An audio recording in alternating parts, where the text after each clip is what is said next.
Does your chain lose tension, or will it not tension at all? If so, you probably need to consider replacing the clutch cover assembly. The clutch cover assembly both covers the clutch and sprocket and consists of the chain tensioning assembly. The most common issue with the clutch cover assembly is wear or damage to the chain tensioner. Over-tensioning the chain will lead to a stripped-out tensioning screw or cracked plastic where the screw mounts to the cover. If the saw is accidentally run with the brake engaged, the clutch will become extremely hot. Sometimes the plastic cover will melt if this occurs. Replacing the clutch cover is a simple repair that you can do yourself, and I'm going to show you how. I'll begin by removing the old clutch cover. It's held in place with the bar nuts.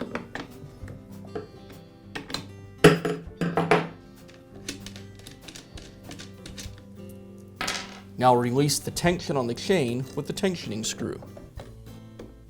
And now I can remove the cover.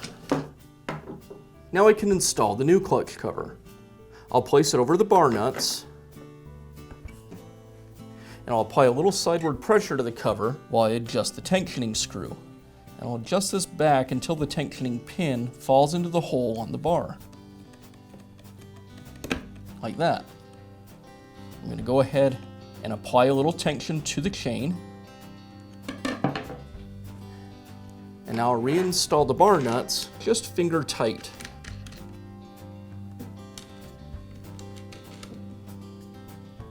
Now I can tension the chain. To do that, I'll grab the tip of the bar and lift the bar up as high as it'll go, and then lift the chain from the bar. I just want to grab this and pull on it like you normally would. You don't really need to pull hard. As I pull, I don't want to see any gap between the driver links on the chain and the bar. You can see here there's a small gap, so we'll tension up the chain a little bit. Test it again. Maybe just a little bit more. That looks good, so now I'll go ahead and tighten down the bar nuts.